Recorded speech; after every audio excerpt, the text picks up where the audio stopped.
Hey guys, welcome back. This is Locomotive here, and today we are here for another HO scale collection video, this one being number 2. And last year I did the similar style of video on February 14th, and here we are again on February 14th. And so I'm filming this a few days in advance, obviously, because I have a lot of stuff to get together, and it's just sitting next to me here on the floor, kind of. And so last year I started out with the heavyweight cars, and that's what I'll be doing again today, but I'm going to try to do it a little bit faster since my collection's kind of doubled over the past year. So we're starting off with the heavyweights here. Start off the two Santa Fe heavyweights that I have. These are leftover from last year. Not leftover, but they were here last time. And so it's just a baggage and a standard passenger car. Next two are, again, pretty similar, just from Milwaukee Road, baggage car here, and Milwaukee Road. I think this one's just a standard passenger car. Next two are a little bit more special, but they're still from the Milwaukee Road. Observation car, and then dining car, which always has its issue of the wheel dropping out, so that one's always fun.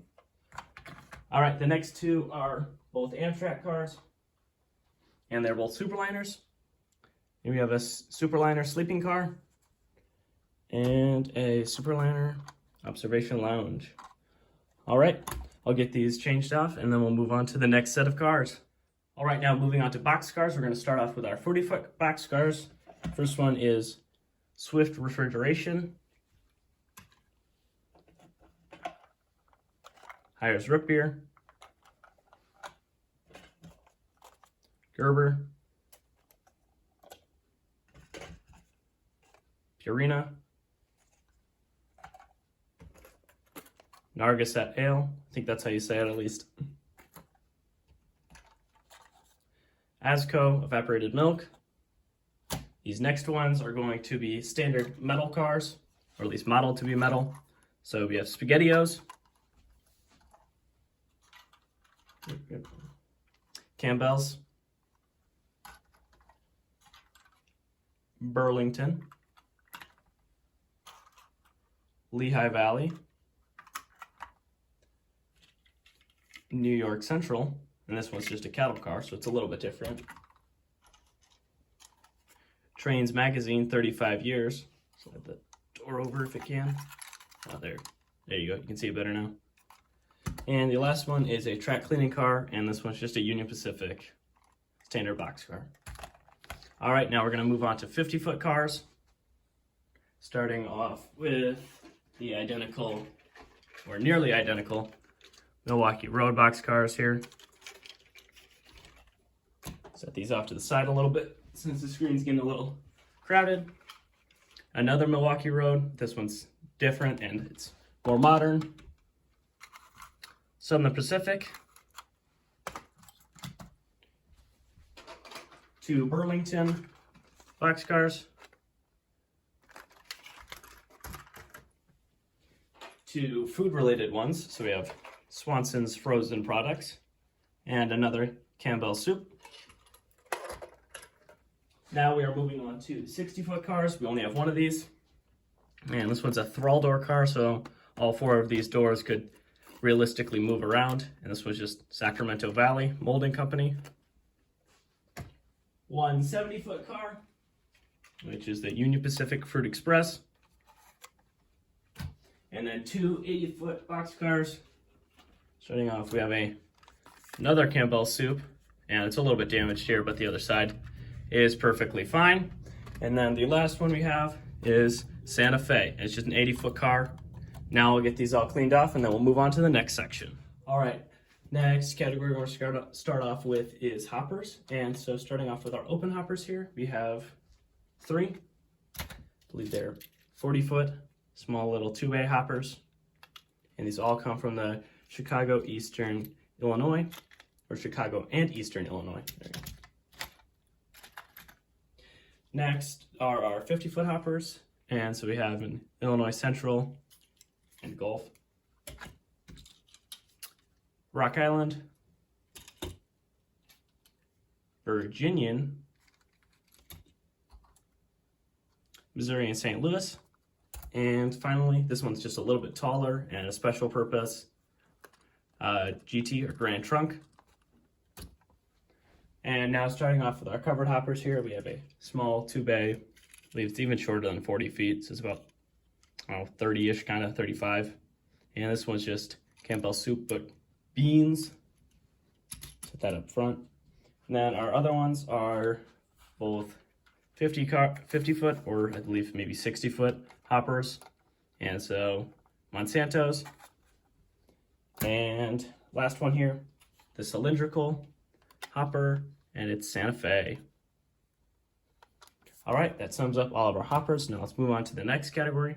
All right, now we're moving on to gondolas, or gondola, because I only have one, and it's this Burlington Northern car. And so since there's only one of these, I'll put it together with the section about tank cars, which is now what we're moving on to. So I have two small World War II era and early 50s style tankers. This one is Hercules Powder Company, and so this is a chemical car, and so we'll just set that off to the side. Next one is V8 vegetable juice. It comes a part of the same Campbell soup train, and so very similar, but this one actually lost its handrails. Next, we're moving on to modern kind of hoppers, and so we have a large shell.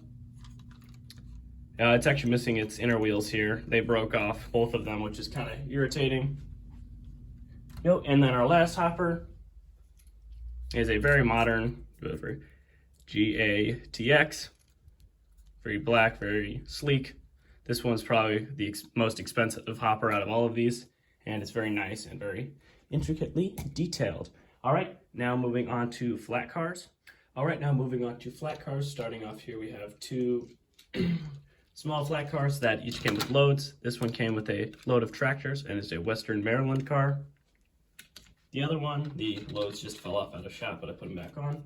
It's a Great Northern car, and both Tyco cars and the loads do not stay very well on them.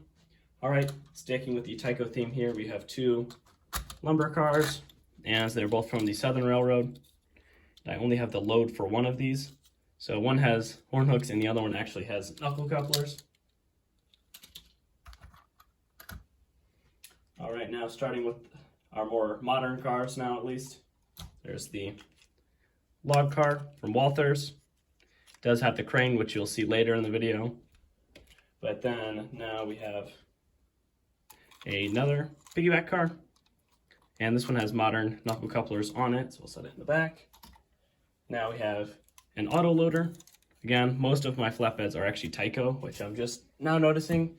And now the last thing here is a Bachmann USAF like missile flatbed that can spin the full 360, and the missile can come off the trailer, and the trailer can also come off the car. And then our last flatbed, or sort of kind of thing here, is we have the well car, which is for intermodal containers, and I only have one of these. All right, now that sums up this area. Now let's move on to the next category. Right now we're moving on to cranes and other maintenance cars. So starting off, we have this small little Santa Fe maintenance car. I think it does actually go to a crane over here, but I don't have that crane, so it's just like this for now. Next, we have a small little log crane, and this goes with the other Walthers Union Pacific piece. That's the same teal green base, kind of. And then lastly, we have the giant Pennsylvania maintenance away crane. So I'll get the crane. You can just go up and drop the hook, and then the little car that goes with it. It's pretty simple. And all right, that sums up all the cranes. So now let's move on to the next category. All right, now our next category is steam locomotives. And so our first steam locomotive is this small Bachmann Santa Fe 060. And so this engine's kind of a pain in my rear end from time to time, because it decides, I don't want to work today, or I want to work today, and I still got some issues to sort out on it. Some that have just newly arisen, and like one that's kind of old. And so these steam locomotives are going to be slowly getting bigger. And so this is an old Varney 50s era engine. And so it's a pretty old engine, but it runs pretty well compared to the 80s era Santa Fe. Next, we have our largest one, which is around the same age as the Varney engine. And this is a Union Pacific Mantua. This is a Pacific, and this is the largest steam engine that I own. And so that is all of the steam locomotives that I have. And last year I only had one of those. And so now I'm glad that the collection has grown to having more steam locomotives. Next, we're going to be starting the whole diesel category, and that one will take quite a bit of time. All right, the first diesels I'm going to show are our tiny switchers. And so first one is this small Athearn little Hustler locomotive. This one's from the Rio Grande. And I'm just going to keep adding the diesels to the background as I go, so they might just mix up as I keep reorganizing them. And then the next one is a small Tyco Orforo, and this is also from the Santa Fe, as of many of my other locomotives. All right, now our next diesels will be all built by EMD. And so starting off, we're going to start off with a GP20 from the Illinois Central.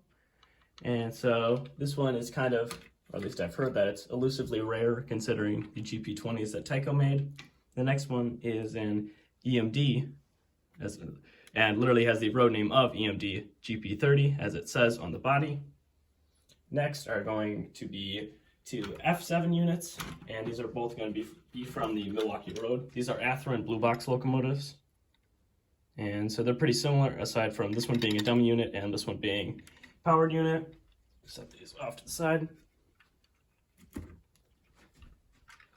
All right, our last F7 is Campbell Soup to go with all the other cars from that kind of theme. And so this one's a lifelike F7, and it only has the front truck powered, which is kind of a bummer because that makes it not the strongest locomotive. And then our last one is an F9 from the Union Pacific. So Bachmann, and this is my first engine that I ever got in HO scale or any scale. All right, now I'll reorganize these trains and then we'll get on to the next manufacturer.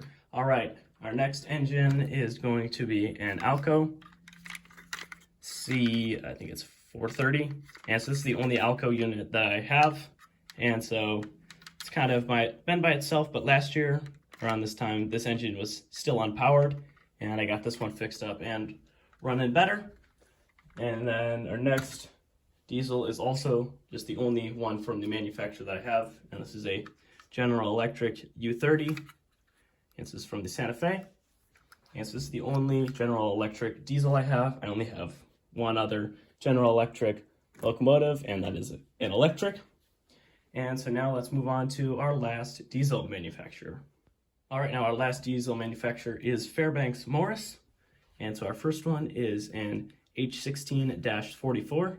It's a pretty intricate livery for the Santa Fe. And so I'll set this one in the background. And this one, as well as the other Fairbanks Morris, don't really look like too many other manufacturers. And they were kind of, let's say, rare in real life. Right, our next two are an A and a B unit set. And so these are called Erie built, and so these ones are Proto 1000 units built by Lifelike Company, technically.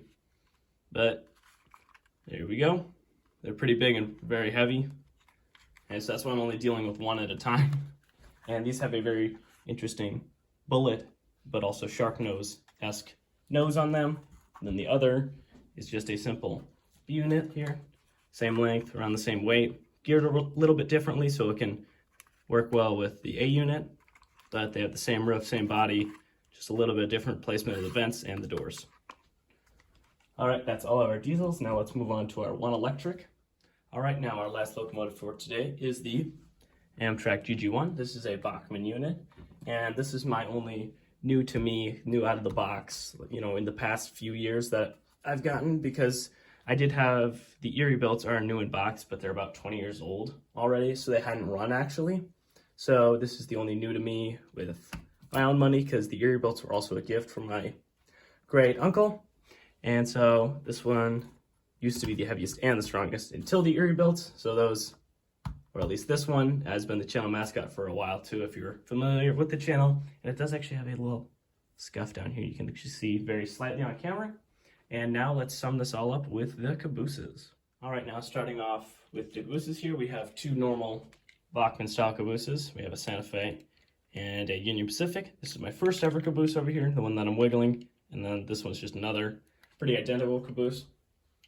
And these other two are fairly unique because we have a Tyco Royal Blue Caboose and the Campbell's Soup Caboose to go with all those other cars. All right, now we're at the conclusion of this video. I'd like to thank you guys so much for watching and making it this far in the video. I'd like to thank you guys also for sticking with the channel for this long if you were here last year when I did this. And so I did some counting, and last year I only had 39 pieces of rolling stock and locomotives and dummy units in total, and now I am at 82, and so I've about over doubled what I originally had. And I'd like to thank you guys so much for coming along with the journey to this point, and I hope you guys enjoyed this video. This video took a lot longer to make because there's all, the setup of the engines and even the Cabooses who are still over there. But I'd like to thank you guys again, and I'll see you guys next time. Bye-bye!